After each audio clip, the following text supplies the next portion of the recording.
Bueno, vamos a ver cómo se da la formación de la diverticulitis, ¿no? Bueno, un divertículo, bueno, bien sabemos que es la protuberancia que se forma en la pared del colon, ¿verdad? Como bien dice el colon, sobre todo se forma el sigmoide, tiene zonas de debilidad en la pared, puntos donde penetran los vasos rectos o la base recta, donde vamos a ver ciertas cosas más.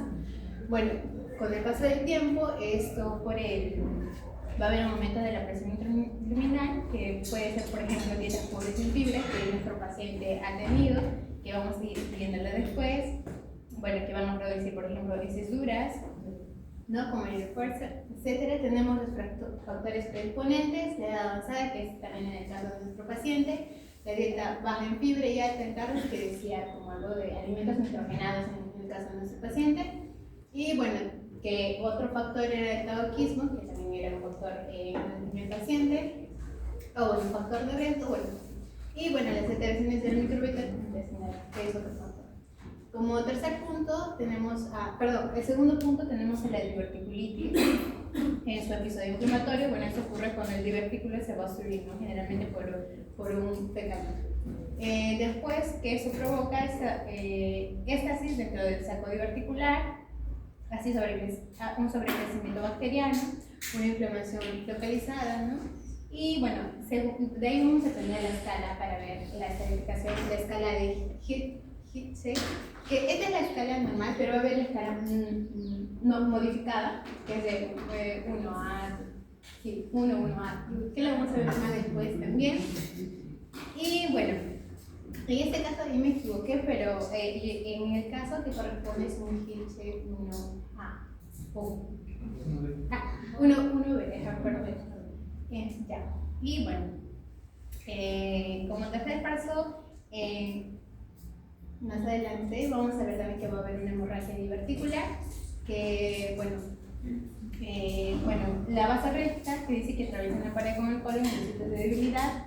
Con el tiempo, el rostro inicial puede ser, impulsos de presión intraluminal, va a haber una lesión de la íntima del vaso y adelgazamiento de la rotura, ¿no? Eso que va a hacer va a generar un sangrado arterial súbito que puede ser masivo, que ocurre en nuestro paciente, y generalmente indoloro. Las características, bueno, ocurre de un 3 a un 5% en pacientes con diverticulosis, es la cosa más frecuente de hemorragia digestiva baja, masiva en ancianos, y el sangrado suele ser autolimitado en un 75%.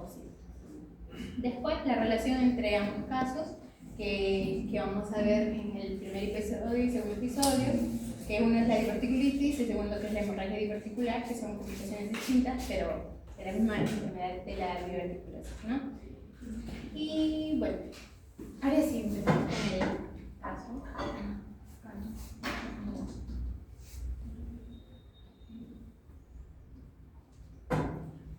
Y bueno, continuando, vamos a iniciar y presentar al paciente, que es masculino de 68 años, con los antecedentes de SB hace 6 meses, como comentó también, cumple este paciente con el riesgo de tabaquismo, y la dieta también, que es pobre en fibra y elevado en consumos de alimentos nitrogenados, ¿no? Acude a emergencia por dolor en mi abdomen inferior, fiebre, alteraciones del tránsito intestinal. A la exploración física se encuentra febril, con signos de irritación peritoneal y signos de Robbins dudoso, ¿no? Cuando le realizaron el examen físico.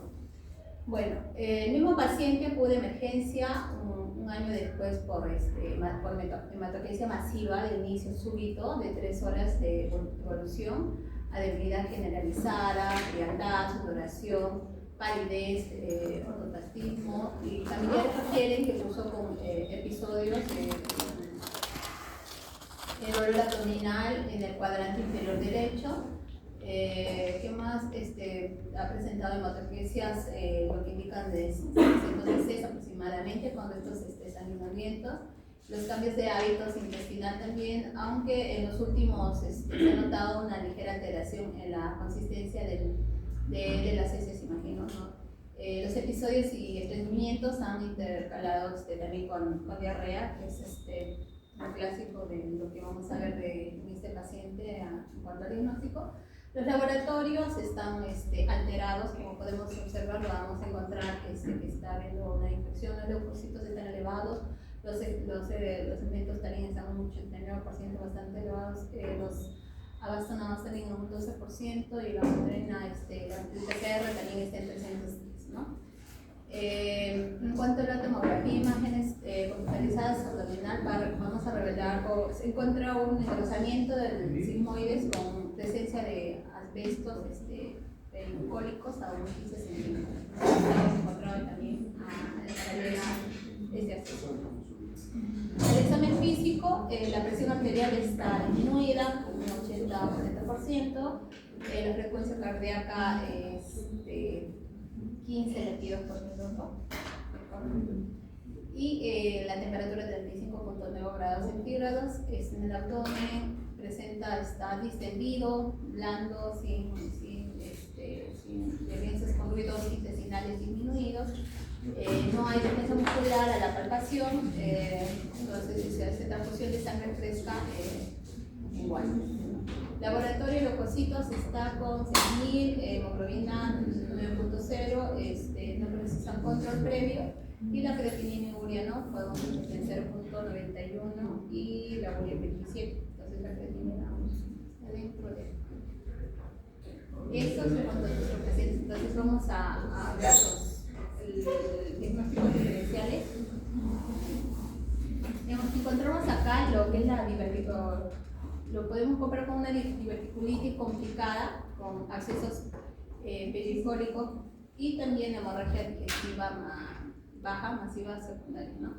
Hay otros más, pero nos acercamos un poco más a esto porque en la diverticulitis complicada, el apéndice aguda va a estar complicada en accesos peripeniculares y va a presentar fiebre, dolor abdominal, leucocitosis, abscesos, y en contra vamos a tener pues, el absceso en relación a los sigmoides en la fosa ilíaca derecha. Doctora, en la tomografía, ¿cuál es la descripción de la lesión?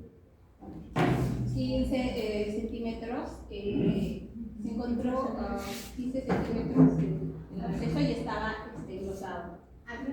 Sí, había un engrosamiento perilaboral en la parte del sigmoide, que eso nos daría el diagnóstico de diverticulitis.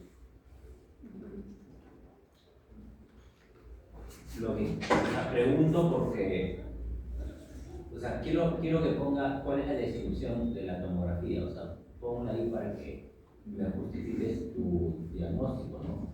O sea, ¿todos están de acuerdo con el diagnóstico que tienen ahí? Sí. Sí, la tomografía, como podemos ver acá, nos va a revelar, como hemos indicado, un engrosamiento de la pared en el sigmoides con presencia de asbestos pilóricos de 15 centímetros. Eso es lo que sí habíamos comentado. Es algo de que... Pero usted está de acuerdo con que sea un pinche y 2. ¿Perdón? Un pinche y 2. No, porque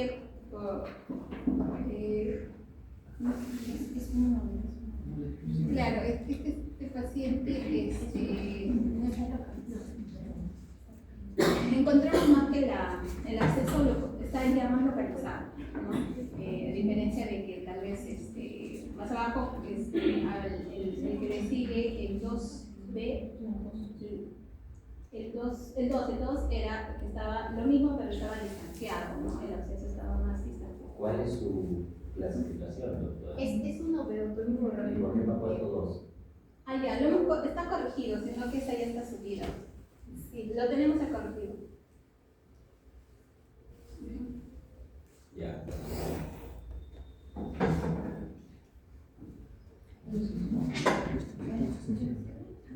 Eso por eso no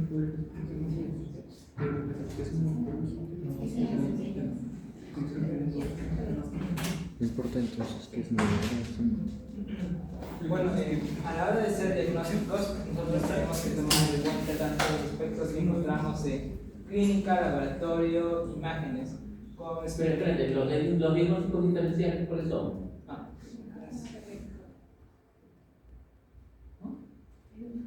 Bueno, según el caso, nosotros encontramos que están dos estadios, que el paciente tiene este primer cuadro de enfermedad y posteriormente tenemos un segundo cuadro. Entonces nosotros, según estos dos episodios, hemos tomado un diagnóstico diferencial para estos casos. El primer caso siendo una diverticulitis complicada con el absceso, y en el segundo episodio nosotros hemos identificado esta hemorragia digestiva.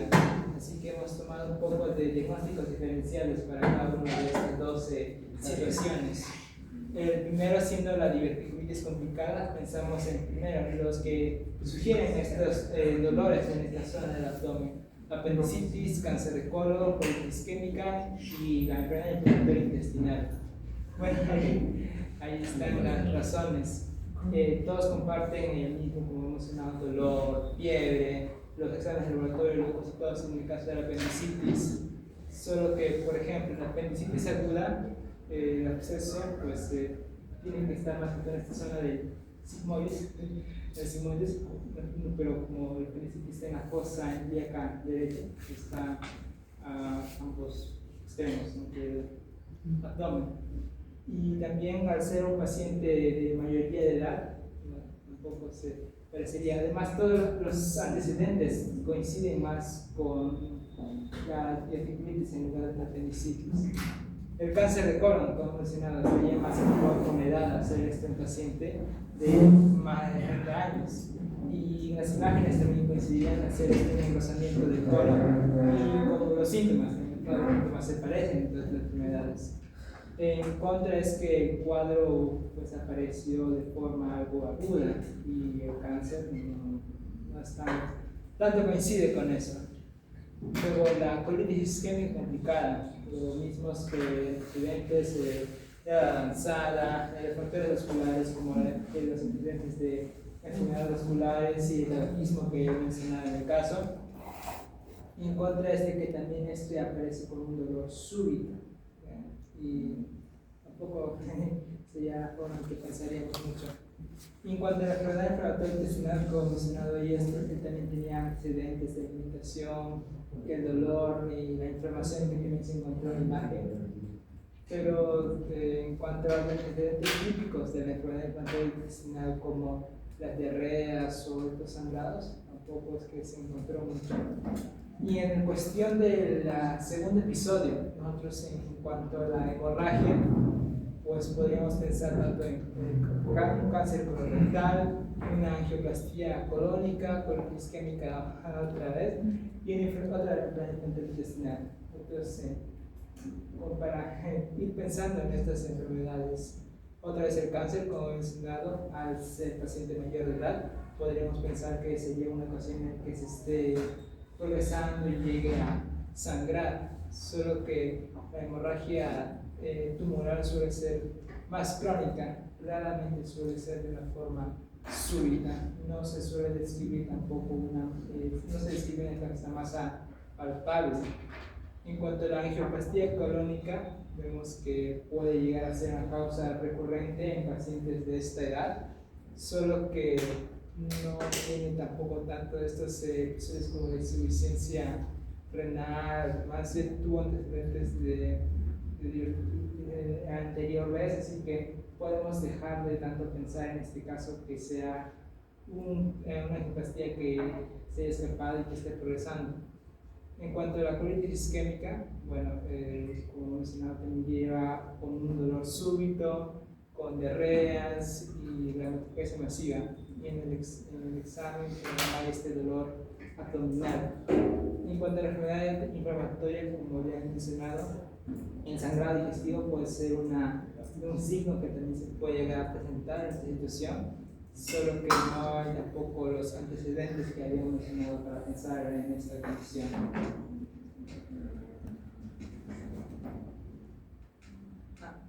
Podríamos continuar con los exámenes.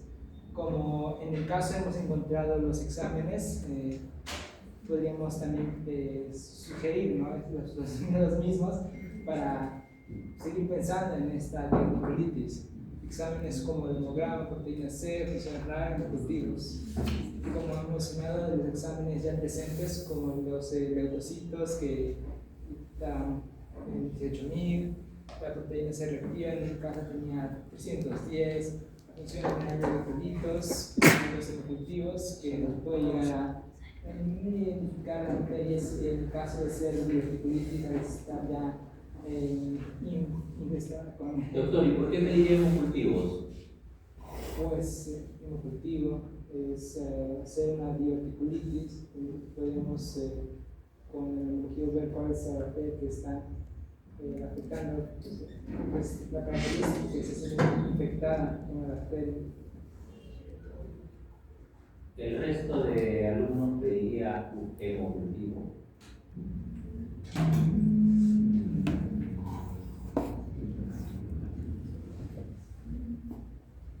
Para contarle la trilogía de la gente de la tratamiento científico podría ser Hemocultivo. Pero es por la. ¿Cuándo pide un hemocultivo? Cuando hay signos de Cuando hay signo de sepsis.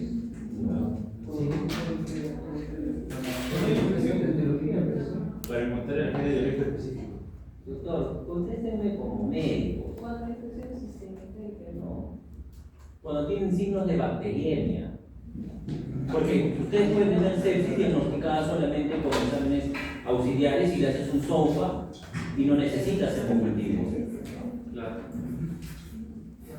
Entonces yo quiero saber por qué le pides un hemocultivo. ¿El paciente tiene signos de bacteriemia? No. O sea, tú me pones ahí un examen auxiliar y digo, bueno, justifícamelo, porque incluso en la pregunta dice justifícamelo, ¿no? Entonces, ¿están de acuerdo con pedir un hemocultivo? ¿El resto? ¿Qué pedirían entonces?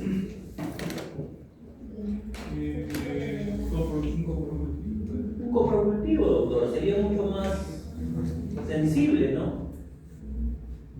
¿Qué otro? ¿Alguien tiene algún otro examen auxiliar que pueda colaborar con los Directamente del caso, pues, doctor?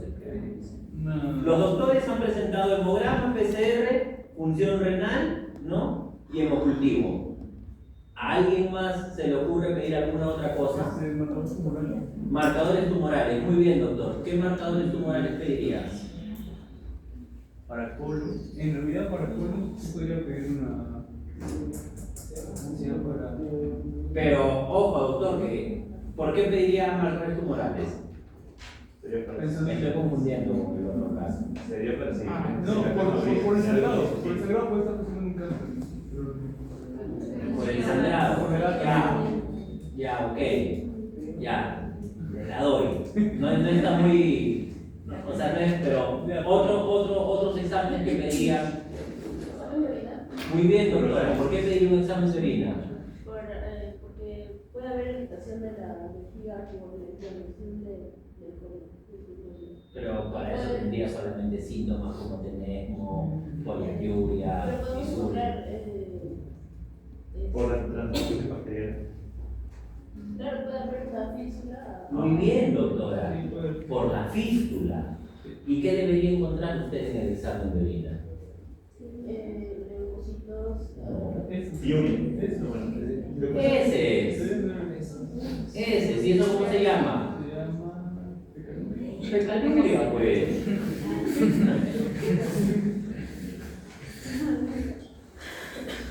¿Estamos de acuerdo o hay alguien que disiente conmigo?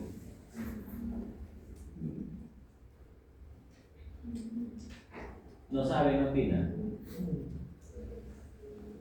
Ya. ¿Algún otro examen que pedirían?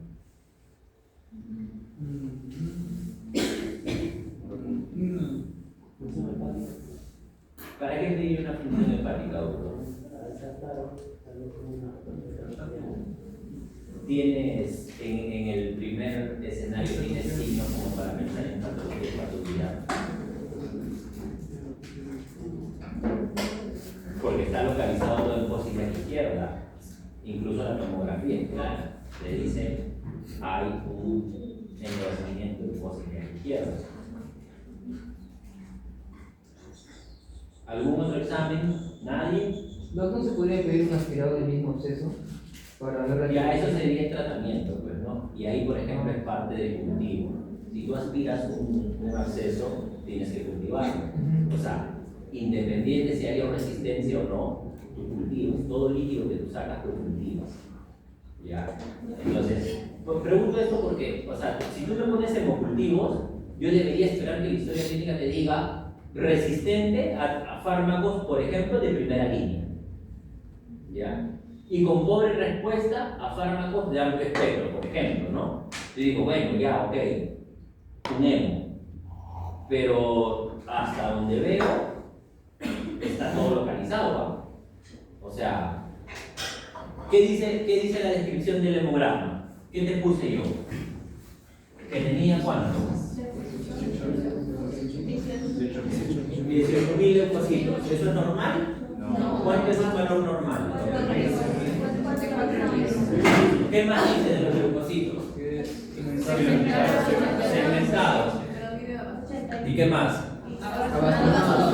Ya. ¿Y con eso qué me concluyes con esos datos que te doy? Una infección a la izquierda. Que hay una infección aguda y acá me dicen que hay una desviación izquierda. ¿Por qué me dice que hay una desviación izquierda? Porque hay una gran cantidad de jóvenes. Ya. ¿Y qué significan los abandonados? Que es Que hay una infección activa y que los inmaduros están saliendo para contar. O sea, no puede con los adultos y tiene que enviar a los jóvenes. No hay tiempo para elaborar. Ok, muy bien. Ese es el concepto. Ahora, ¿cuándo digo yo que hay una desviación izquierda? Más del 20%. ¿Mm? Más del 20%. Entonces acá no hay, doctor. No, no. Mayor de 5, mayor de 5%. ¿De 2? Mayor de 5%. Ahí la doctora dice 5, el doctor dice 20. A ver, faltan 4 números para Juan Filipe hoy día. Ya tengo el 5, el 20. 10, muy bien, vamos. 5, 10. O sea, estamos en múltiples. Ya. ¿Alguien dice 25 por ahí? 1.5 a 2%. ¿Ah? 1.5 a 2%. No sé, doctor, usted ha estudiado, dígame usted. Muy bien, la doctora 1.5 no vamos a estar en mi lista, doctora, decía hace 1 o 2. 2, muy bien, vamos con 2. ¿Usted, doctora, qué juega? ¿Gana bolsa?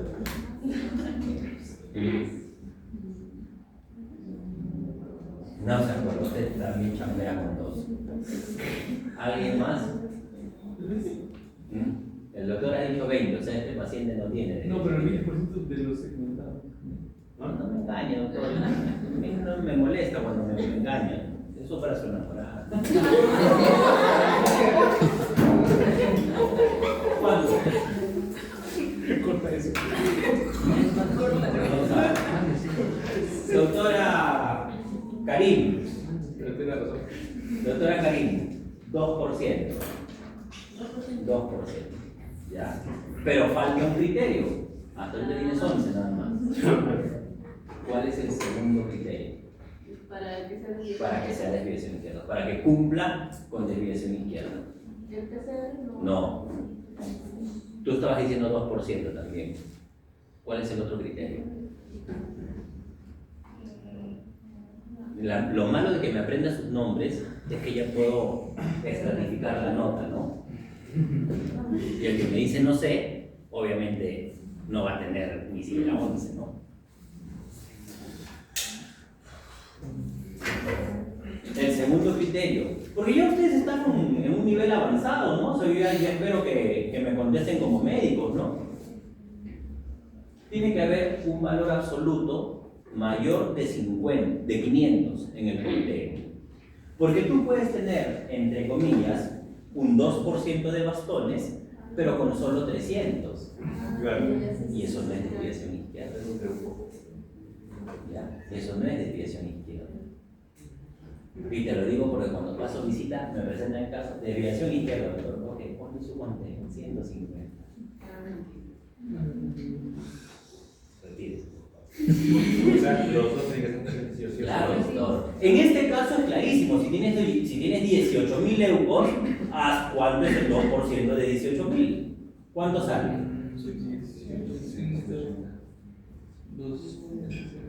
Pero hazlo mentalmente, pues ahora 36. Está grabado. 360. Claro, sí. 360 de la fórmula leucocitaria, ¿verdad? Sí. Entonces, ¿cumpliría criterios para la desviación izquierda? No, pero también 12%. Si es el 12%, ¿cuánto es?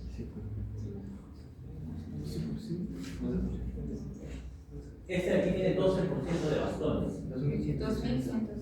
¿Cumple con los criterios? Sí.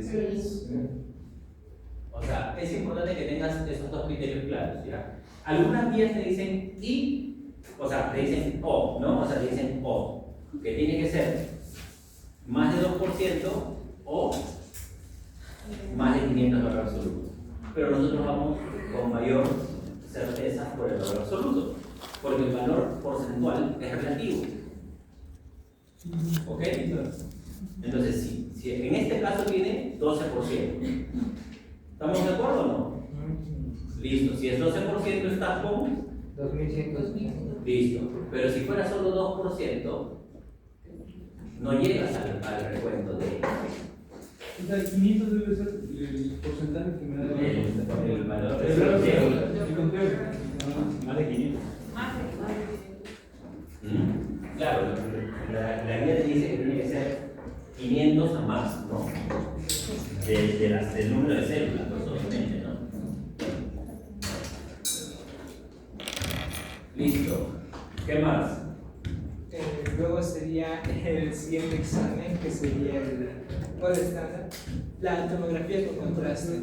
Nosotros podemos encontrar el hallazgo más típico, el procesamiento de la pared colónica. En este caso, el diagnóstico sería para más de 4 milímetros. También podemos encontrar la inflamación de la grasa pericolónica, puede también incluso llegar a ser un absceso y una posible fístula, de los hallazgos que nosotros podemos encontrar en el TAC. Otros tipos de exámenes pueden llegar a ser una ecografía, puede llegar a ver si es que hay estas colecciones, pero en todo sentido es menos sensible que el TAC. Por eso es siempre va a ser mejor usar la TAC.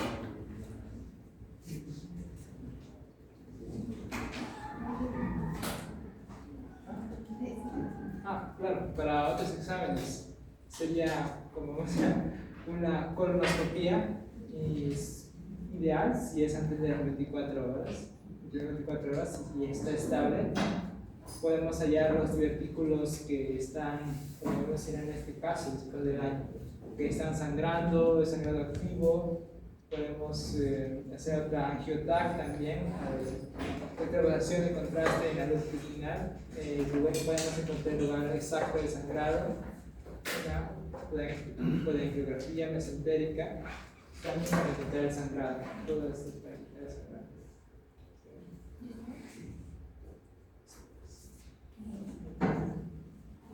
Bueno, según las escalas para la clasificación y la severidad, tenemos como el primero y el principal para la diverticulitis, que podemos identificarlo con la tomografía y ahí ver las dificultades o complicaciones están. Por ejemplo, tenemos el Caraí-Kirching, la modificada, que es cuando hay una diverticulitis no complicada y cuando es una complicada. Cuando no es una complicada, cuando hay una inflamación y es un escenario 0 o 1A, ¿no? En el caso de nuestro paciente es una diverticulitis ya complicada, porque hemos visto que el engrosamiento, el ataque, demás, en este caso sería una complicación, porque aparte también nos indica que hay absceso, entonces sería un 1B. Se clasifica como Kirchner 1B, y en el tratamiento de este paciente, como que es más de 4, bueno, ahí nos dice que el tratamiento a partir de 2 centímetros es drenaje, ¿no? Entonces, en este paciente lo que procederíamos a hacerle es un drenaje, ¿no?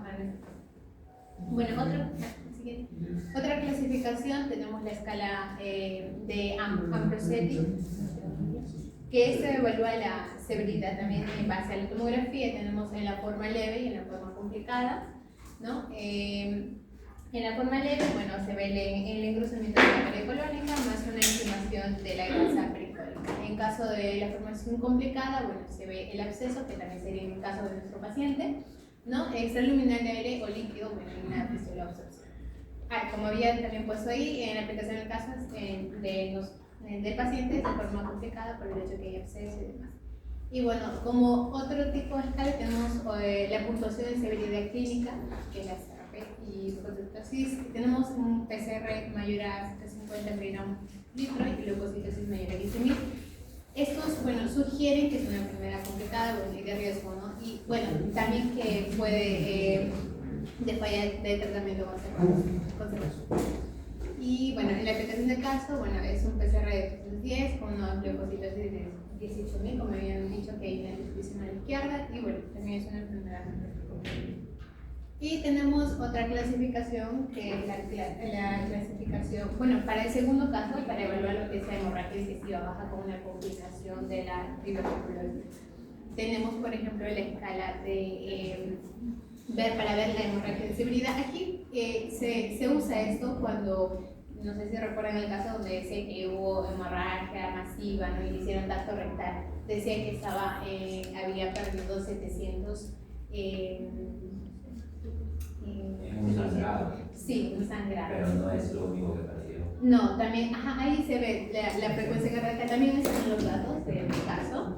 Y bueno, ahí nos decía que el paciente estaba con un shock hipovolémico porque tenía la presión arterial en 80-40, había palidez, había sudoración, Claro, había... entonces en el escenario 2, lo que debieron poner es, si es cierto, porque ¿cuál fue el diagnóstico del escenario 2? Una diverticulitis complicada, pero en este caso por una hemorragia, ¿sí o no? Por una hemorragia, pero siguen siendo los divertículos, ¿o no? Sí. O alguien tiene otra sospecha diagnóstica. Entonces, pero de ahí tenía que agregarle el diagnóstico de shock. El paciente ya estaba chocado. Sí. Por eso es que, bueno, ahí, iba a decir algo más. Que me lo expliques, o sea, está bien, porque, por ejemplo, el grupo anterior no me puso el esquema ese, y en realidad esa tabla tampoco es la ideal es la de la ATLS. ¿A qué también lo había? ¿También la tienes? Sí. Explica esa cosa. Por ejemplo, tenemos aquí el índice de shock, que es una fórmula que vamos a usar, ¿ya? Que es la presión sistólica, que es igual a la frecuencia cardíaca, que era 80, sí, no, decía 15 en el caso, pero no sé si era 15, podría ser 150, yo imaginé, podría ser 150 o 115, le puse 115, ¿ya? Entonces, hacíamos... Claro, ¿cuáles son los mecanismos compensatorios?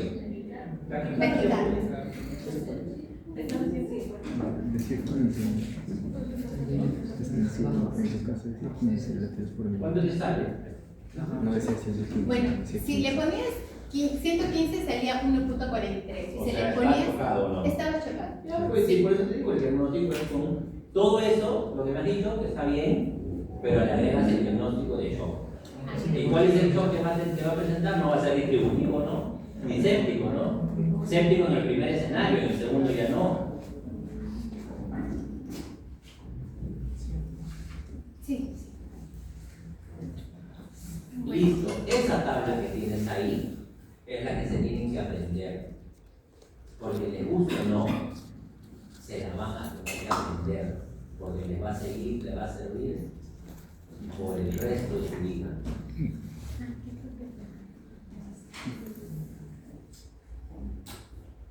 Bueno, ya. Y como habíamos visto, tenemos aquí la clasificación de shock hemorrágico, que es Mira, ¿por qué te digo esto? Porque yo también doy la clase de shock, ¿no? No es universidad. Pero lo que más quiero que le eches ojo ahí es a la frecuencia cardíaca. ¿Ya? La frecuencia cardíaca es lo primero que se va a alterar. ¿Cambia la presión? No. ¿Ya? Y sin embargo, pon tu tabla anterior. Esa. Ahí, tu frecuencia cardíaca se mantiene normal. Y solo cuando es grave se altera. Por eso esa tabla no me sirve. O sea, está bien, no te voy a bajar puntos por eso, porque yo aplaudo toda la investigación. Y naturalmente eso nos sirve para poder hacer las correcciones necesarias, ¿no? Pero esa tabla no es la que quiero que te sepas. La que quiero que te sepas es la de la ATLS. Que encima la de la ATLS es la que está mundialmente aceptada. yo en el caso que te voy a poner en el examen, te puedo poner datos de la tabla de la TLS y lo tienes que desarrollar y me clasificas, ¿no? ¿Y por qué también es importante esa tabla? Porque así como la clasificación en la escala modificada de Hinchey, que te sugiere el abordaje, si es conservador, drenaje o quirúrgico, esta tabla también te sugiere la reposición, ¿no? Sí. Y como estoy de buen humor, vamos a empezar a preguntar. A ver, la doctora Leslie Chirita, ¿dónde está? Por favor. Doctora, a este paciente, que obviamente ya has estudiado el caso, en el segundo escenario, ¿ya? ¿Cuál sería tu tratamiento?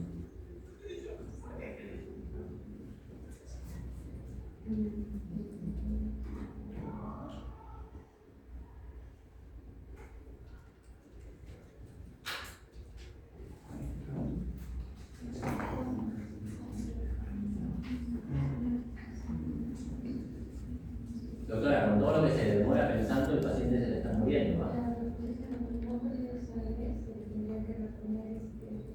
Ya, cuando se le transfundo.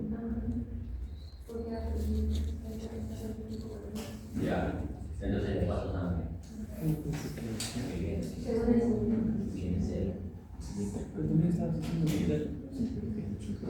¿Algún otro que quiera transfundir?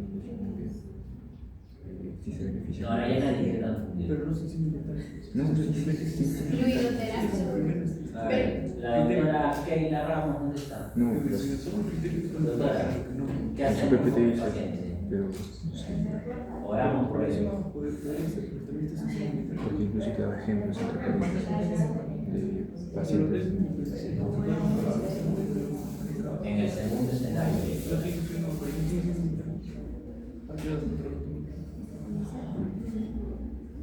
Es que creo que se puede resucitar. Pero no tiene una lesión. El doctor Rengifo, Doctor, ¿qué presente. dice? Paciente en el segundo escenario. Reposición de líquido, doctor. Muy bien, doctor. ¿Cómo? Toma agua, toma agua. Pero si yo perdí sangre, tiene que responder. ¿Por qué? ¿Por qué perdido sangre? ¿Ah? ¿Por qué perdido sangre? Tiene que responder sangre. No. Doctor, ¿tendría que ser la reposición de lo que salió de esta vez? Primero, doctor, bien sabemos que para poder transfundir la hemoglobina tiene que estar en 7 y nuestro paciente está en 9. Pero en este caso, nuestro paciente, como lo han visto, está en shock. Entonces, yo creo que sí sería. O sea, usted, la doctora, es a veces sí, a veces no. Sí, El segundo escenario dice hemorragia digestiva baja masiva, Ya. tiene hematoquesia y está en shock. Al paciente se le hace reposición de sangre con fluidos en ambos brazos, tiene que ser agresivo, y como tiene una hemorragia masiva que está activa, se le hace una laparotomía de emergencia para frenar el sangrado. Y le respondo esto en base a nuestras clases de traumatología con el doctor Omar, que ese es el procedimiento que hace un paciente en shock. Ya. Pero vamos, nuevamente, vamos en el caso. Y es sangre, paquetes regulares, y, o sea, son los tres, no solamente sangre. Si quieres pasar sangre total. Es sangre, paquetes regulares y Pero que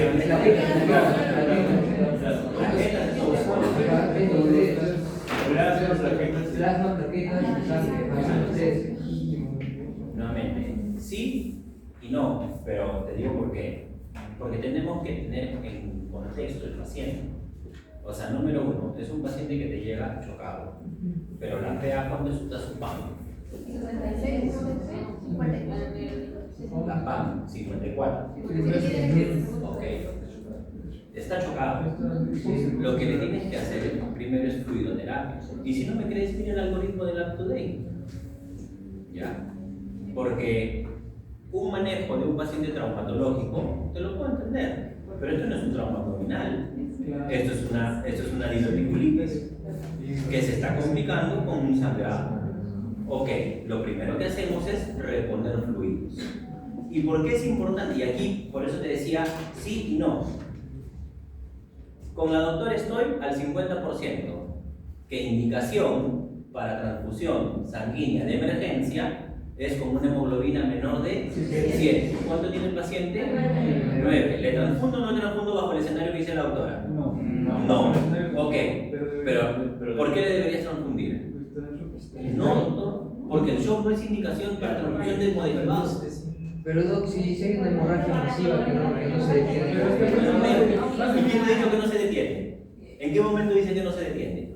Es que para qué era signo, esos signos de hemorragia, pues sí que son. Pero el sangrado no necesariamente puede haber sido de 1 hora. O sea, lo que yo quiero que te enfoques en el caso. Lo que dice el doctor es cierto, pero un paciente traumatológico. Y los pacientes con un accidente de tránsito, por ejemplo, ¿no? Que también recibo, sí, pues tengo que pensar de que tiene un sangrado activo y tengo que reponerle, porque eventualmente va a necesitar sangre. Pero luego aquí te vengo a hacer la otra pregunta. ¿Tú pasas sangre en cuánto tiempo? ¿En 10 minutos? No, pues doctor, no. Entonces, ¿en cuánto tiempo pasas un paquete globular promedio? Porque uno tiene que aplicar las cosas en contexto, ¿no? O sea, qué fácil es decirlo, pero hazlo. Mínimo 2 horas, pasándolo rápido. ¿Y tú vas a esperar 2 horas si tiene una hemorragia masiva, como dice el doctor? Entonces, ¿qué tengo que hacer? Fluidoterapia, doctor. Porque tengo que perfundir todo. Y si no me creen, yo sí tengo el certificado de la CLS, por si acaso. Yo sí soy reanimador internacional. Entonces lo que manda la guía es fluidoterapia. Porque ¿en cuánto tienes respuesta con la fluidoterapia? Porque dice bolos de 500. Y en menos de 10 minutos tú tienes que tener respuesta. Perfusión. ¿Va a necesitar sangre? Sí. Pero tu primera medida no es transfundir. Tu primera medida es fluidoterapia. Y luego viene la otra parte que dice la doctora. Doctor, pero tiene 9. Ok. ¿Qué antecedentes tiene? Uno es fumador, o bueno, tenía alimentos envenenados. ¿Qué antecedentes patológicos? Tenía enfermedades. Muy bien, un SB. ¿Hace cuánto tiempo? Hace 6 meses. 6 meses. ¿Y qué creen que dice la guía? Porque no leen, pues. El doctor me dijo esto, ¿no? Lo escuché de acá. ¿Pero qué dice la guía?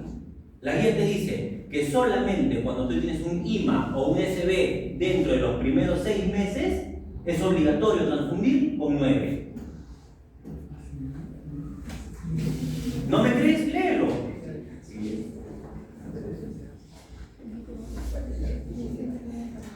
Entonces a este paciente sí lo transfundo, pero no para un tema del shock, sino porque tengo que evitar complicaciones a futuro, como que se le haga un nuevo CB o como entre un IMA nuevo, un IMA de nuevo. Que le voy a transfundir, sí, porque obviamente va a necesitar sangre, o sea, sí lo va a necesitar, pero mi primera respuesta tiene que ser fluidoterapia. Ahora, según las funciones que te di, ¿en qué clase está? Primero, yo estaba viendo que podría estar en la clase 2 porque me da un dato específico de 700 ml, pero dice que en el caso no es el conteo total. Entonces, como no es el conteo sí, pues, pero no te vas a basar en lo supuesto, sino en lo objetivo, ¿no? Sí. ¿Cuánto está su PA? Está en 180. O sea, está disminuida, ¿sí o no? Sí. Desde ahí nomás ya sabes que 1 y 2 no es. Entonces, ¿y qué te dice la reposición? Cristraloides sanos. O sea, sí le voy a poner, pero quiero que entiendas que la sangre, en cuánto tiempo te va a reponer no solo el volumen, sino te va a mejorar la perfusión. Porque ¿en cuánto tiempo haces, por ejemplo, un hemograma control? En 6 horas, ¿no? O sea, tú terminas de transfundir y haces tu hemograma post-transfusión después de 6 horas. Porque después de 6 horas se considera de que la sangre ya se redistribuyó de manera uniforme en todos los tejidos. No voy a esperar, obviamente, que pase solo sangre, ¿no? Por eso, toda la indicación dice cristaloide, cristaloide, cristaloide, cristaloide. ¿Listo? ¿Dice coloides? No. ¿Ya? ¿Y por qué le ponen poligelina o hemacel? Bueno, la guía de la clasificación del ATLS no lo menciona, ¿no? Porque no habla de coloides. Sin embargo, y eso te lo digo porque también hay otras guías, sobre todo las de anestesiología, los coloides son expansores de volumen de plasma, son más efectivos que los cristaloides, pero también tardan más tiempo. Ahora, ¿cuál es la desventaja? Que el cristaloide sí tiene perfusión a nivel de todos los tejidos, en cambio, los coloides son solamente para el intravascular. ¿Ok? O sea, con el coloide levantas la PA, porque la PA va a levantarse, ¿o no? Pero no va a perfundir a nivel. ¿Ok? Pues hay que leer, pues, doctores. ¿Ya? Si yo les mando un caso es para que lo lean, no para que lo desarrolle la guía ni lo esté desarrollando otra persona. Esta es la clasificación que me va a servir porque el paciente está en un shock hipovolémico. Y los shocks hipovolémicos, en este caso, naturalmente estamos pensando en una hemorragia activa, sí.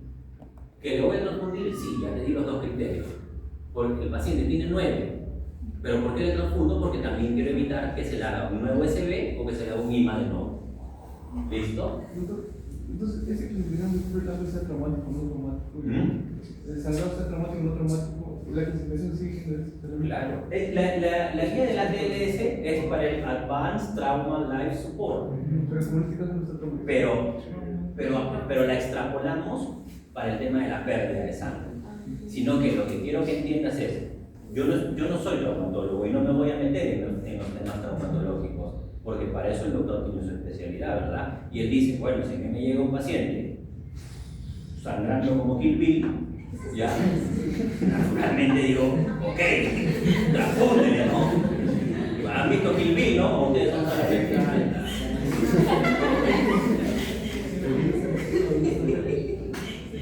¿qué ven ustedes? Solamente que... no voy a decir que...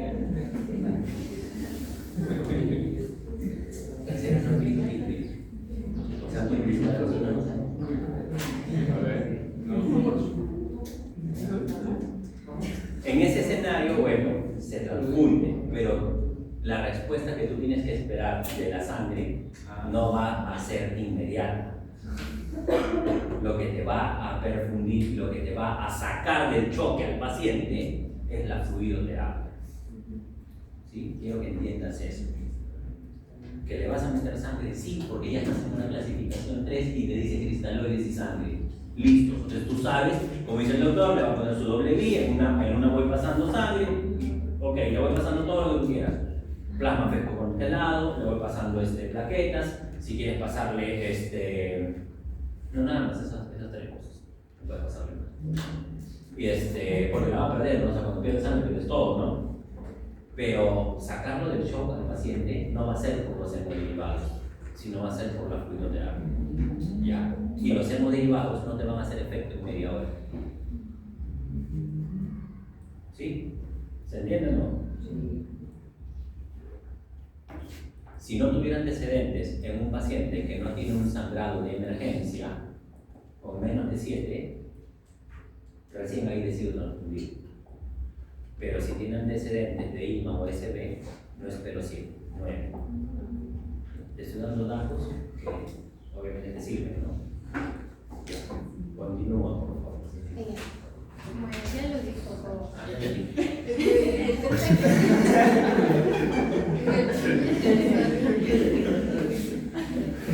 Pues primero que se para la diverticulitis complicada, no es eso, las medidas sanitarias iniciales que tienen que hacer, bueno, había cuándo hospitalizar y cuándo no hospitalizar, ¿no? En ese caso sí se tenían que hospitalizar. ¿En el escenario 1 lo hospitaliza?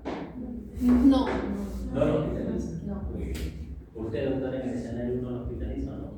¿Usted en el escenario 2 queda de alta? Me está preguntando si yo ¿No? En el escenario 2 usted le da de alta.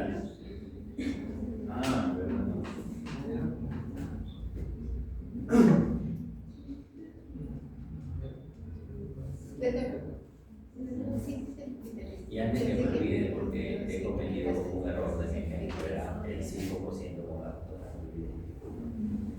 ya, porque justamente mi ejemplo era con 2 para demostrar que no cumplía criterios. Ya, de los factores. Ya, era 5. Ha sido mi error. Creo, no te preocupes. No, pero es que va a ver, si me equivoco tengo que reconocerlo, no te puedo mandar con información equivocada, sino que mi ejemplo era si tiene 2%. Lo que pasa es que en realidad sí manejábamos 2%, pero ya la guía dice 5% y no. Entonces, justamente porque hacemos siempre ese ejemplo en que si el paciente tiene 18.000 y tú le sacas al 2%, tiene 360.000. No cumple criterios para desviación izquierda. Pero si lo sacas con 5%, sí. Ya. Claro, con 5% o más de 500, porque por ejemplo luego pasan una leucocitosis en 11.000, por ejemplo. Si tú pasas una leucocitosis en 11.000 con 5% bastones, dime cuántos tiene.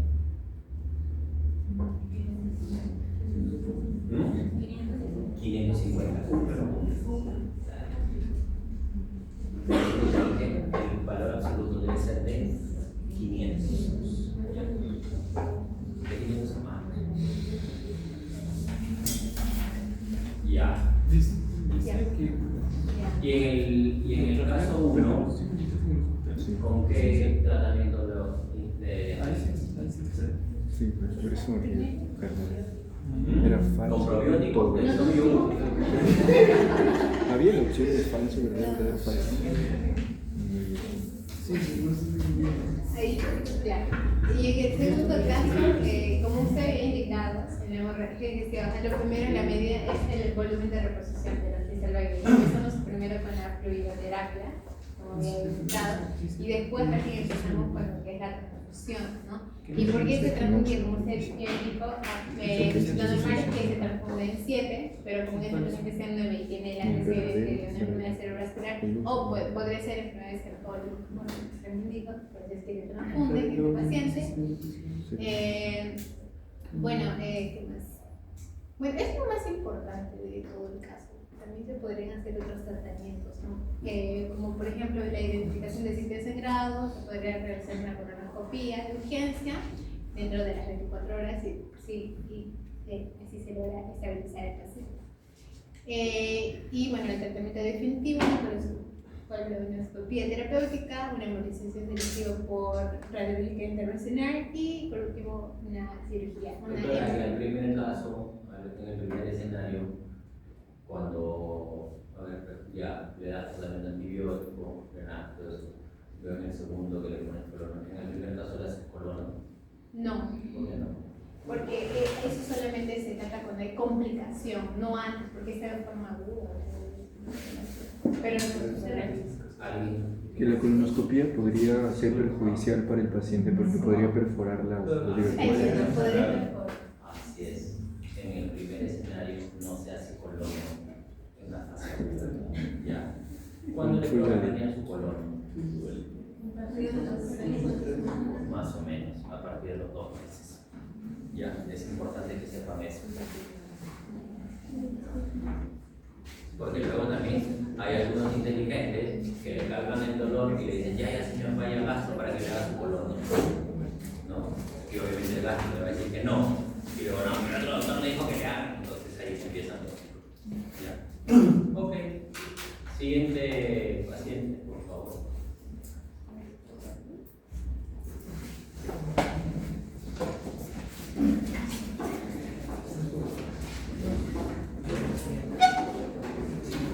¿Qué grupo son? ¿Dos? El grupo de la doctora. ¿Qué fue el grupo 2? Le dio la doctora.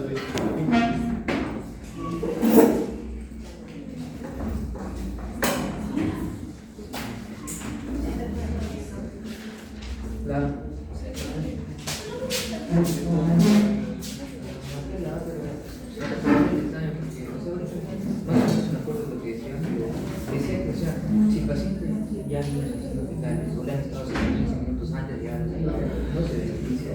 Pero si el doctor explicó que si estás en el hospital no es un hospital normal y que en el hospital los pierde, sí se beneficia de la levacotomía. En el hospital, pero no antes.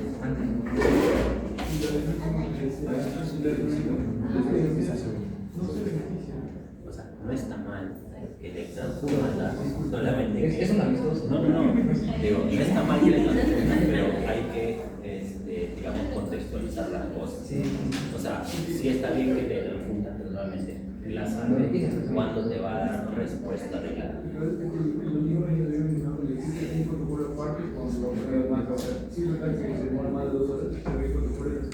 Aparte por CBC, pero por CBC también lo puedes hacer. Si me imagino que las complicaciones son que debe falla la bomba, porque al hacer gran volumen, la bomba también va a fallar. Entonces, sí es cierto. Y los profesores Tienes que usar vasopresores, claro. Pero, por ejemplo, en este caso, ¿cuándo decides tú iniciar un vasopresor? Cuando no tienes respuesta al tercer vasopresor. O sea, tú inicias y dices, pasas primero bolo, no responde, segundo bolo, no responde, tercer bolo responde, shock refractario. El shock refractario inicia vasopresor. Pero su respuesta sí es lógica, o sea, siendo sincero, sí es más rápido a que te sangre, Claro. Igual transfundes, ¿sabes? Sí. Porque la guía misma te lo dice. Clase 3 hay que darle hemoderivados, pero el hemoderivados no para evitar la complicación posterior. Porque que el paciente viva no depende de la sangre, depende de la reposición de fluido muscular. Ya, eso quiero que esté claro.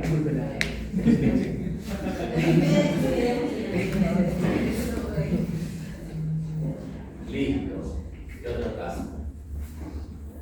Acá hicimos un caso de una pancreatitis, creo, de un buen pancreático. Sí, el paciente ya está de alta, su esposa agradeció al equipo médico y le fue bien. Igual hay que controlarlo, ¿no? Pero para que vean que los pacientes que te traigo son los pacientes que tocamos nosotros, no los inventos y los copios de internet. Ya, a ver. Continuemos, por favor, doctores. Ya queda poco tiempo. Vamos a continuar con el caso número 2 y este va a ser un paciente masculino de 65 años de edad por el cual ingresa el 15 de julio de 2025. Por favor. Y su motivo de consulta primordial es que tenía un dolor abdominal persistente en el cuadrante inferior izquierdo y tenía una pérdida de peso no intencionada de 7 kilos en los últimos 6 meses. Además de ello, presenta un cuadro de alternancia entre cuadros de diarrea y estreñimiento, además de un episodio reciente de una hemorragia rectal. Y este paciente tiene 5 comorbilidades. Una que es la hipertensión, diagnosticada desde 2015, no indica si consume el tratamiento. El segundo es diabetes tipo 2 desde el 2010, con tratamiento irregular, una dislipidemia y enfermedad cardiovascular, un infarto en el 2018 y historia de poliposis colónica en el 2012, con polipectomía sin complicaciones. Y este paciente también, además, presentaba 2 factores de riesgo, que era el tabaquismo, consumía 20 paquetes al año y dejó de fumar a partir del 2016, y el alcoholismo, que era un consumo moderado, que era entre unas 3 a 4 copas al día, de unos 42 a 57 gramos de etanol por día. Y aquí viene su cronología. Este paciente lo vamos a ver en cuatro etapas. Su cronología del 2022 es que este paciente comienza a notar episodios intermitentes de dolor abdominal difuso, sin localización específica, alternancia de diarrea y estreñimiento durante varios meses y atribuida a un diagnóstico de síndrome de intestino irritable. Aumento gradual en la frecuencia de los episodios de diarrea, con moco y sangre oculta en heces, y no se realizan exámenes adicionales. El paciente es tratado con fibra y medicamentos para el síndrome del intestino irritable. Entonces nos quedamos con el diagnóstico del 2022, que es un síndrome del intestino irritable. En el 2023, que vuelve a ir, el dolor abdominal se hace más localizado en el cuadrante inferior izquierdo y aparece una pérdida de peso inexplicable de unos 5 kilos en 3 meses e inicia hemorragias rectales, ocasionando un sangrado brillante. En una consulta del septiembre de 2023 se realiza una colonoscopía debido a la sospecha de patología colorectal, lo cual revela lesiones polipoides en el colon sigmoide. Se realiza polipectomía de 3 pólipos, 2 de ellos con características sugestivas de displasia moderada. Oye, ¿partido el hoy día? Sí. Ya, listo, el diagnóstico es anemia colon, se acabó. Me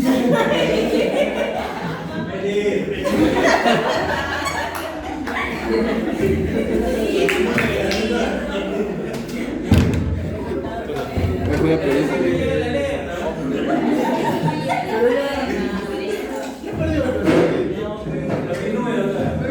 Ya, bueno, por el tiempo. Vamos a ver, así, vamos a catalogarlo. Muy bien leído el caso. Vamos a catalogarlo. No he entendido el caso. Ya leyeron el caso, dije. Vamos a catalogarlo así.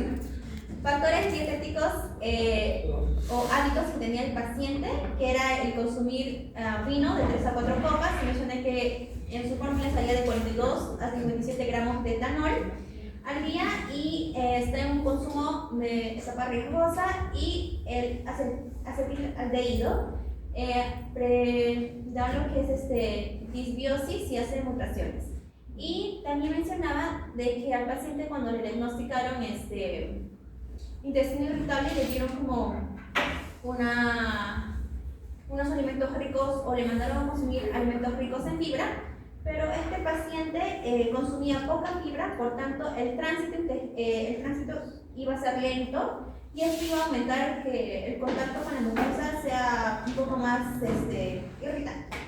Y este paciente también presentaba dieta rica en carnes rojas y nitritos, por el paciente anterior, pero lo que provoca esto es que haya un aumento de nitrosaminas y radicales libres, por lo tanto va a haber una cardiogénesis. Y el otro factor que tenía, su tabaquismo que terminó cesó en 2016 de 20 paquetes, hay como mutaciones del KRAS y P53 que hay como riesgo de adenomas. Y los antecedentes médicos que presentan los pólipos colónicos del 2016 nos hace pensar en los diagnósticos. Nos hace pensar que es nuestro diagnóstico principal, que es un adenocarcinoma colorectal, específicamente en la parte del colon sigmoide con sospecha progresiva. Y tiene pólipos colónicos en 2012. Que estos adenomas son displásicos y hacen una lesión directa tiene correlación con el adenocarcinoma colorectal. Y su diabetes con la hipertensión y su dislipidemia hacen como un síndrome metabólico y provoca que siempre haya como una inflamación crónica, que es lo que tenía este paciente. Y en lo que tenía en su clínica, que generalmente venía por su dolor abdominal, y su peso total que llegó a bajar fue de 13 kilos, que no fue como bajar intencionalmente, y hubo alternancia entre diarrea y estreñimiento y las hemorragias rectales, más la migraña, fatiga y distensión abdominal nos hacen pensar de que hubo como un cambio en ámbito intestinal, más anemia crónica, porque este paciente tenía anemia y un sangrado rectal, hace la disminución de peso y pensamos tal vez también una estenosis colónica. Y en los exámenes auxiliares que mencionaba en la colonoscopía, presentaba pólipos con displasia y estrechamiento irregular y lesión estenosante, lo que podemos pensar en una muestra de progresión del adenocarcinoma. Y su diagnóstico como principal tenemos al adenocarcinoma del colon sigmoides. Tanto nos guiamos por la historia, por la clínica y los hallazgos endoscópicos y de laboratorio. Y los diferenciales tenemos a la diverticulitis crónica complicada y por el dolor cuadrante inferior izquierdo, la alternación del tránsito intestinal y el sangrado rectal ocasional. Y también tenemos una colitis isquémica por la hipertensión, diabetes y el mal previo, y dolor abdominal, hemorragia rectal y anemia. y su enfermedad inflamatoria intestinal, que de por sí ya la habían diagnosticado en el 2012, por su diarrea crónica con sangre, más dolor abdominal recurrente, más anemia crónica. Pero nos alejaríamos un poco por el hecho de que ya es un paciente adulto mayor, entonces no es como que estuviera debutando con dicha enfermedad. Su apellido, doctora. Paz Guerrero. La felicito, doctora. Por fin han desarrollado un caso. Por fin alguien merece avance.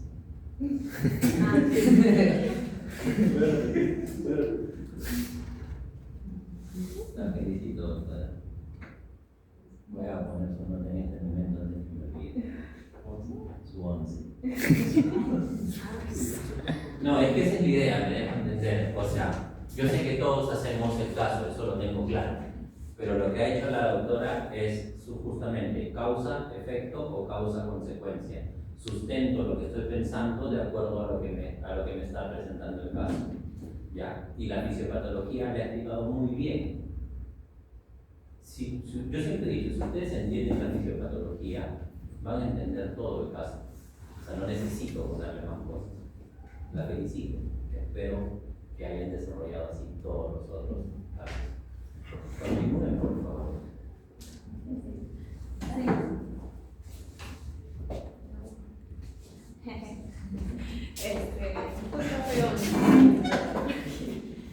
Bueno, básicamente ya se mencionaron lo que fueron los factores de riesgo, lo que hacía el paciente que lo llevó a tener el diagnóstico principal que pensamos. Y vamos a explicar un poco más de lo que es la alteración genética para entrar un poquito más a detalle. ¿Sí? Bueno, un dato del cáncer colorectal, que es el lugar más frecuente afectado, es el colon sigmoides, y por la clínica del paciente, que era el cuadrante inferior izquierdo, vemos que por anatomía ahí se encuentra el colon sigmoides, ¿verdad? Dado que si analizamos lo que... Bueno, más adelante vamos a ver. Y bueno, vamos a tener presente que el cáncer colorectal básicamente va a ser cambios morfológicos y genómicos, ¿ok? En las lesiones que van a ser preneoplásicas, que todavía no llegan a ser cáncer, pero tienen esa predisposición dado los factores de riesgo y los hábitos del paciente. Normalmente suele evolucionar de 10 a 20 años y la mayoría de las lesiones progresan a cáncer colorectal por dos vías convencionales, los adenomas convencionales y los pólipos cerrados. No está mal escrito, sino que se llama pólipo cerrado porque tiene la característica de ser como la sierra. Y bueno, dentro de los adenomas convencionales progresan en un carcinoma de un 70-90% y de los pólipos cerrados a una neoplasia de un 10 a 20%. Ahí están las dos vías. Dentro de lo que más importante resaltar es que los adenomas convencionales son unas displasias de bajo alto grado y tenemos tres tipos. El más frecuente es el velloso con un 75% y tiene una línea de inestabilidad cromosómica que primero va a comenzar con la mutación del APC, que es el supresor, que esto va a llevar a que mute lo que es el CRAS, un gen oncogénico más, y se inhabilite lo que es el P53, lo que nos lleva a un carcinoma. Y dentro de los pólipos cerrados tenemos los cerrados sésiles, los tradicionales y mixtos, que básicamente las alteraciones genéticas que nos va a llevar a esto es el BRAF, que es el más frecuente, y el CRAS, ¿no? Y otra forma es la hipermetilación promotora. Siguiente, por favor. Dentro de la clasificación del cáncer colorectal vamos a tener tres tipos. El más común es el esporádico y el que tiene este paciente, que es básicamente por las mutaciones adquiridas, por los factores de riesgo que han hecho efecto en el paciente a largo plazo, que está dentro de este 70%. Y bueno, pues la evolución que les mencioné de 10 a 20 años. El hereditario es 5%. Están los polipósicos, los no polipósicos y los familiares de un 25%, que son mutaciones hereditarias. Aquí podría entrar también lo que es el síndrome de Lynch, que también es una mutación hereditaria. Siguiente. Y bueno, pues estos son cuadros Básicamente tratando de sintetizar un poco lo que les he explicado para que tengan presente lo que es la fisiopatología que ya pues. Muy bien, doctora Molina. Muy bien. Ya cuarta semana ya tocaba. Bueno. No, pero es que de verdad, ya cuarta semana ya toca desarrollarlo mucho más fino, pues. O sea, ya como corresponde. Bueno, en exámenes auxiliares lo primero que le va a hacer, como te digo, un hemograma completo para confirmar que hay anemia. Este paciente cuenta con 9 de hemoglobina y se ha reportado como una anemia microcítica hipocrómica, indicando que hay un BCM bajo, un HCM bajo. ¿Por qué? Porque se encontró una anemia en ferropenia. Doctor, ¿y por qué su anemia es MH? ¿Cómo? ¿Por qué su anemia es MH? Microcítica hipocrómica. Es enfermedad perónica. Porque está teniendo una pérdida. ¿Y por qué no es normo si es diabético? Diabético es crónico. Porque la anemia del diabético es normo, ¿no? ¿Por qué es normo? ¿Ah? Ya, pero ¿por qué? Como médicos, pero doctores, como médicos.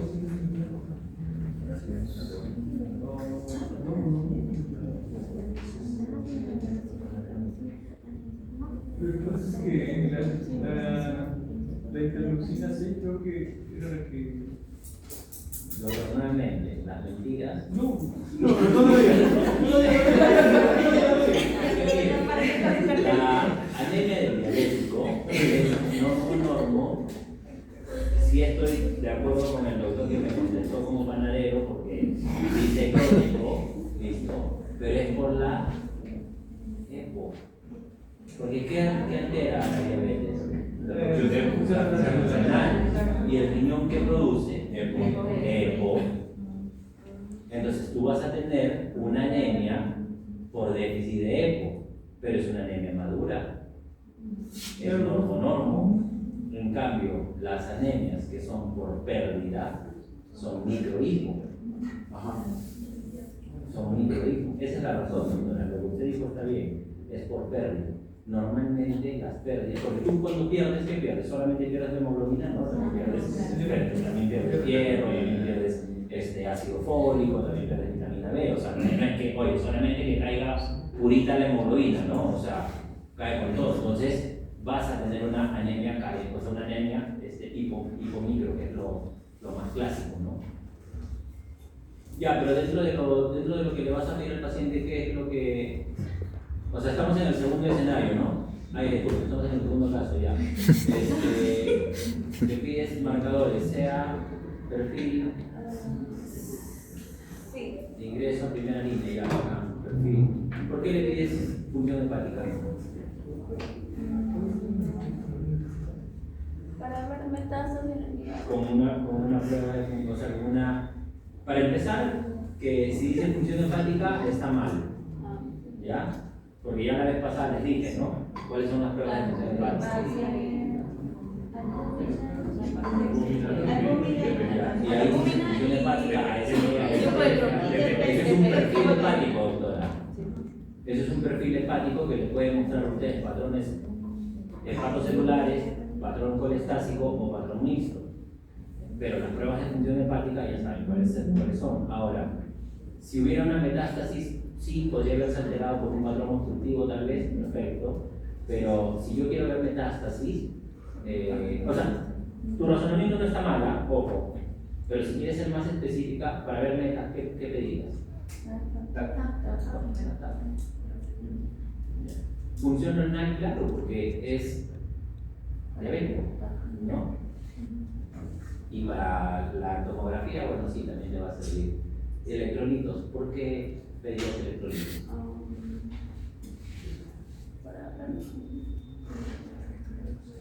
Para ver cómo está, o sea, con el sangrado, se está perdiendo. En el sangrado vas a perder el sodio, Se está el perdiendo potasio. como la diarrea, se está perdiendo los metabolitos para ver si está estable. Si está estable. Para ver. No, pero es que dime, pues, ¿por qué pides electrolitos? O sea, una razón, no porque está en el papel lo marco y punto, ¿no? No, para ver cómo se encuentra la metabólica, cómo se encuentra, porque el paciente tiene diarrea. Por la diarrea puede ser, pero también recordemos que cuando hay un tema de una neoplasia, que estás sospechando de una neoplasia, ¿no?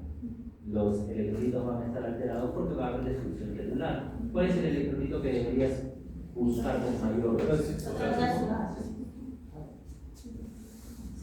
Potasio. ¿Por qué buscarían el potasio? Porque va a haber Muy bien, porque es el electrolito más abundante y de forma intracelular. Ok, ¿y qué alteraciones del potasio?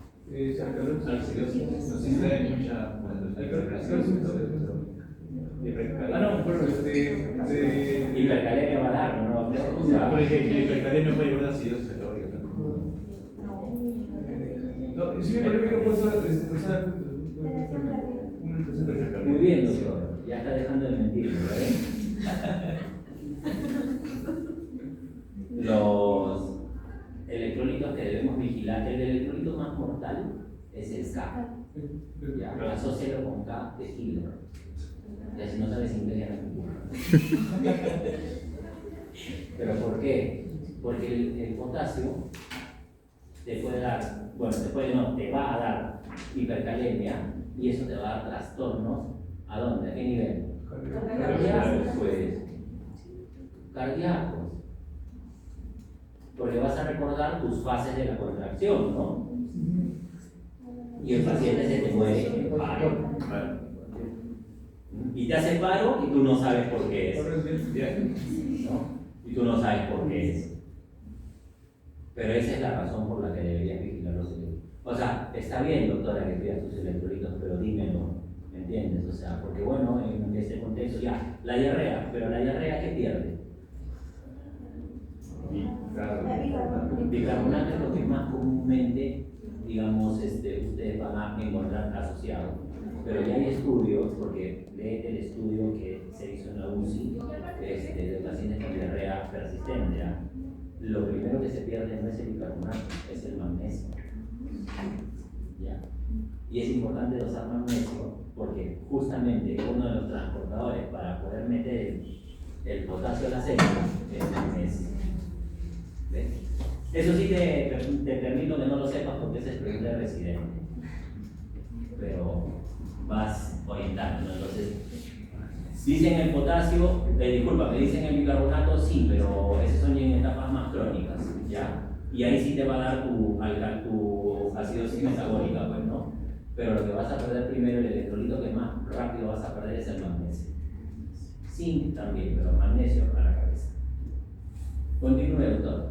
Algunos marcadores tumorales que hemos pedido, aunque no diagnósticos, pero sí más bien para el diagnóstico y el seguimiento del paciente, es el CEA, que es antígeno calciumionario, que está elevado en cáncer colorectal y es útil para seguimiento, y bueno, el K19, pero es menos específico, pero el cáncer avanzado puede elevarse. Bueno, como se dice, el CEA no es para diagnóstico, solo seguimiento. Esta última acotación muy buena, eso de ahí, que el CEA según NSC no sirve para diagnóstico. Lo que sí en otros exámenes, por ejemplo, fue una endoscopia diagnóstica, la colonoscopia total más una biopsia dirigida que se examina luego para evaluar este tipo de pacientes, que nos va a permitir caracterizar la lesión y obtener pues una muestra histológica. En las contraindicaciones, esta colonoscopia puede ser riesgosa si hay obstrucción total o también una perforación. En estos casos se prefiere pues un ataque de colon o colonoscopia bilateral. Si es que no se podría, por ejemplo, ¿no?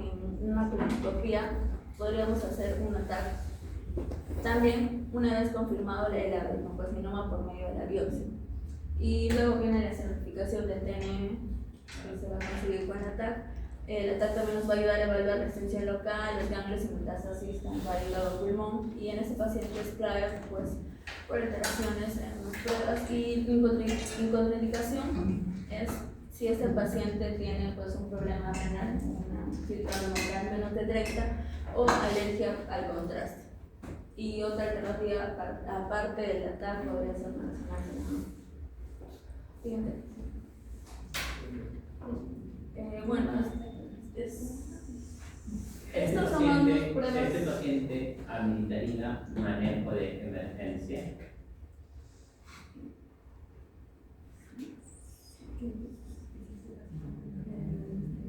Porque los otros dos pacientes claramente necesitaban manejo de emergencia, ¿no? Pero este paciente ameritaría manejo de emergencia según la historia que te he contado. El paciente te va a llevar a la emergencia porque todo dolor nadie saca cita, ¿no? O sea, esa es la realidad, ¿no? Y esa no es la realidad del Perú, esa es la realidad de casi todos los países. El paciente te llega a emergencia, pero mi pregunta es, ¿él amerita una atención de emergencia?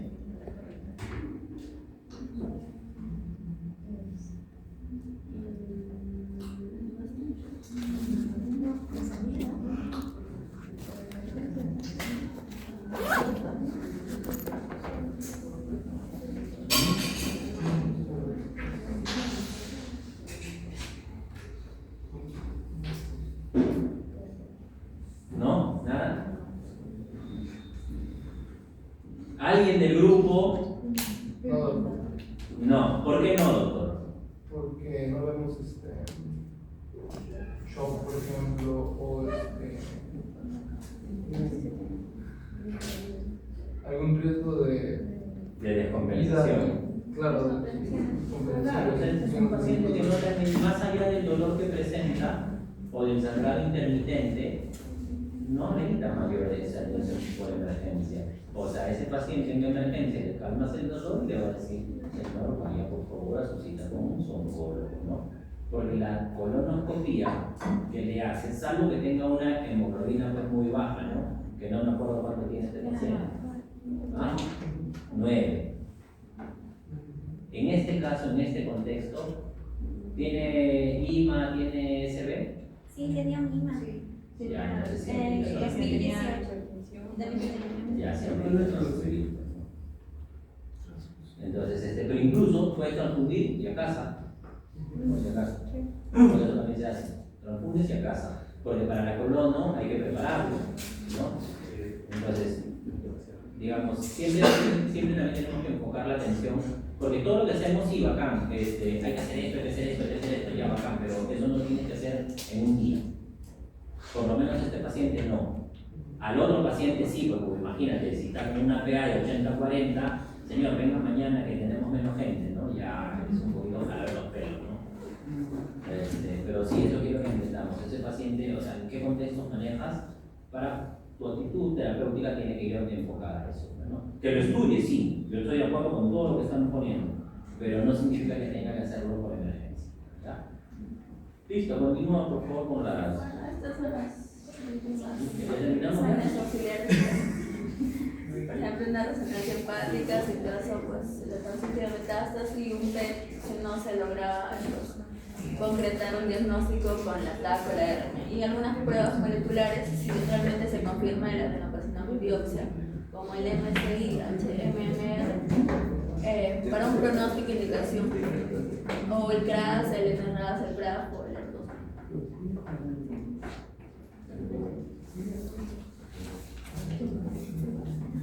Y acá son las escalas, tenemos la escala de STMM, que es para usar para estratificar los tumores sólidos, principalmente colorectal. El AT, el tamaño del tumor, si hay una afectación local en la pared o estructuras adyacentes, el N de ganglios linfáticos y N de metástasis. En este paciente, por la unidad de estenosis en el colon, la estrechez de todo, nos sugiere una T3 o T4. No hay datos sobre nódulos linfáticos. Y metástasis, el paciente tiene anemia, melena, hematemesis, sugiere puede ser una metástasis en el medio, porque es bien frecuente. Siguiente, por favor. Lo que quería que usted me está hablando de metástasis, que estamos hablando de un cáncer colorectal, porque estamos en esta conclusión, ¿no? ¿Sí? Estamos en la conclusión de un cáncer colorectal, ¿verdad?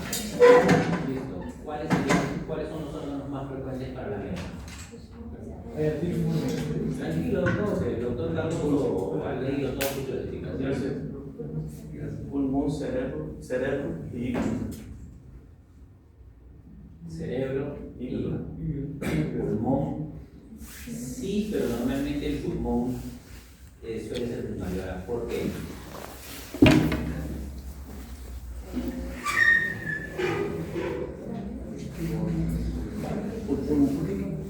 ¿Puede repetir la pregunta? Yo estoy de acuerdo con lo que usted dice. Hígado, pulmón, cerebro.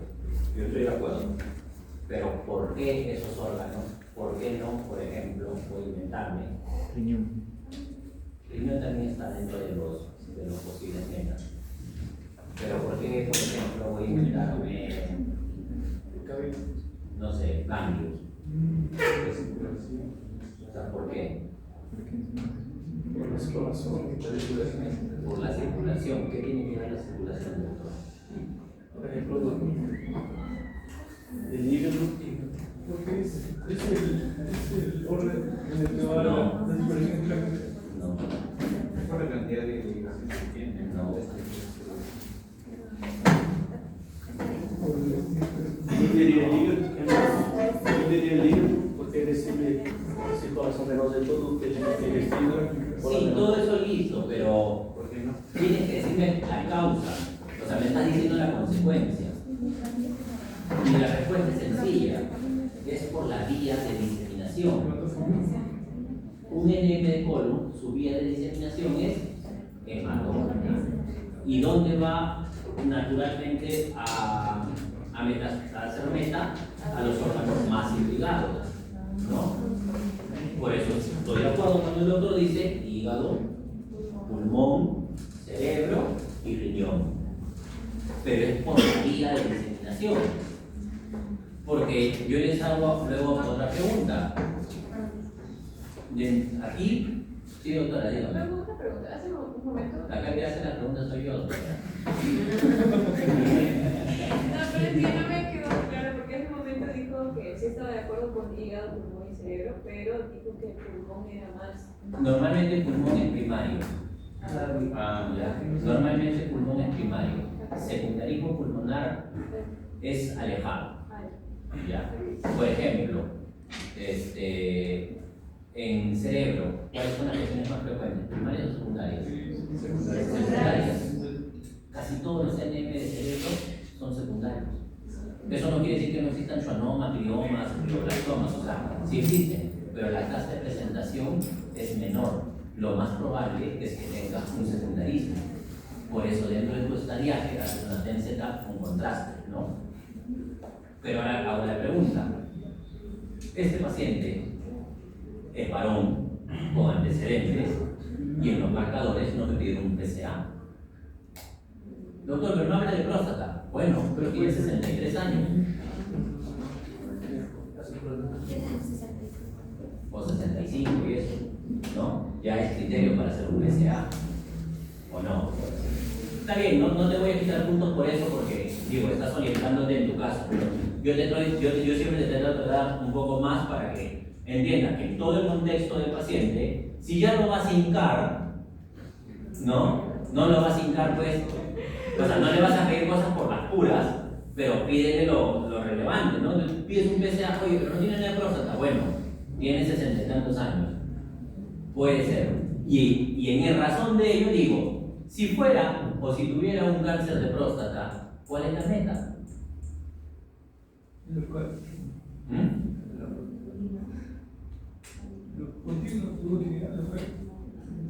¿Cuál es la meta más frecuente del CA de próstata? ¿Ah? Huesos. Ah, sí.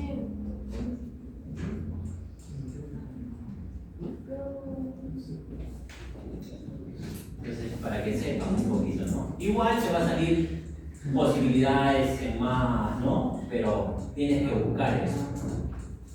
Listo, continúe, doctor. Doctora, no se enfade. Ya sé que está jugando pero tranquila. Tenemos también la clasificación de Drucker, que actualmente fue un poco reemplazado por la TNM, pero también hay datos importantes. Tenemos los grados de ARDE y indican un tumor en su mucosa hasta metástasis, lo más grave. En ese paciente, por lo que hablamos con la posible metástasis en el hígado, sería de grado D, o sea, un grado más avanzado severo. Tenemos también la escala de Karnofsky, que es para evaluar la funcionalidad del paciente, de 0 a 100, evalúa la actividad normal del paciente, muy utilizada para, como dije, funcionalidad para pronóstico, tratamiento del paciente. En ese paciente, por los datos, una edad 65 años, dolor abdominal, todos los síntomas que vimos, yo pondría como que 50-60%, más o menos. O sea, el paciente, como el doctor dijo, no es un caso de emergencia, o sea, se puede evaluar para saber qué tratamiento utilizar, paliativos, quimioterapia, esas cosas, ¿no? Si for abajo de 40%, sería solo paliativos. Y ecólogo, estado funcional, 0 a 5, 0 completamente activo, capaz de hacer sus actividades normales sin restricciones, y el más grave, 5, es muerto. Para nuestro paciente, ya es difícil que le demos tratamiento.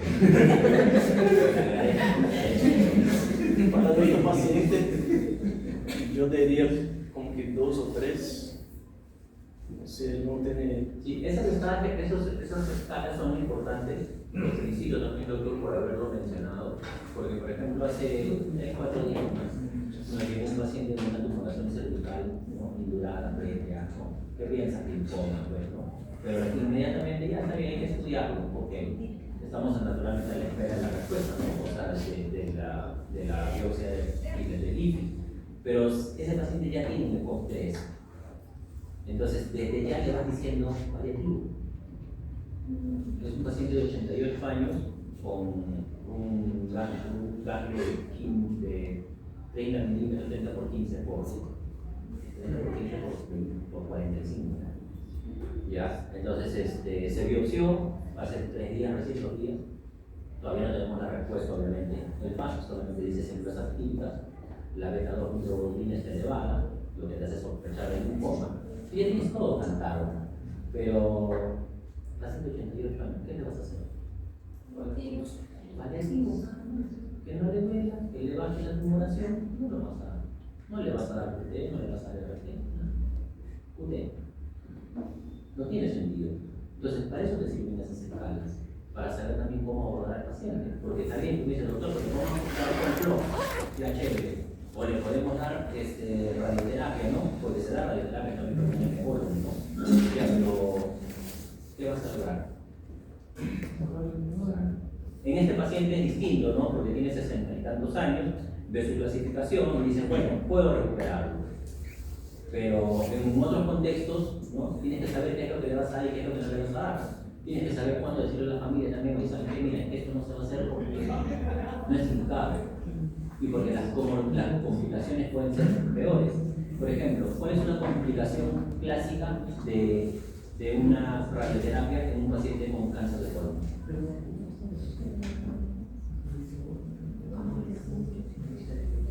Una proctitis actina. Y el paciente sangra y sigue sangrando. ¿Y cuál es el tratamiento de la proctitis actínica? Carbonplato. Continúen, por favor, que ya tengo el siguiente grupo fuera ya. Y bueno, el tratamiento, para acabar, vamos a dar algunos estadios, ¿no? Algo que se me olvidó poner aquí en este caso es el tratamiento quirúrgico. Va a constar de una hemicolectomía izquierda radical, ¿no?, junto con una linfadenectomía. Pero con tratamiento ya adicional, ¿no?, según el estadio, que podemos ver que este paciente es un estadio 2B. Bueno, tenemos quimioterapia, ¿no?, quimioterapia adjuvante con Polflux, no sé, el CNNC, que es leucovorina con fluorouracilo y oxaliplatino intravenoso por aproximadamente 6 meses. No, en otro caso, también se podría dar solamente el 5-fluoruracilo. También se puede observar o ver pruebas de ensayos médicos, ¿no? Tal vez si pueden. Y por último, pues recomendarle que se haga chequeos médicos cada 6 meses, con otra vez los exámenes de laboratorio correspondientes, ¿no? Como el CEA, una toma de tórax, de abdomen y pelvis para ver si hay invasión por los órganos. También una colonoscopía una vez al año. Si no se encuentran pólipos, pues se repite cada 3 años, ¿no? Y de ahí cada 5 años.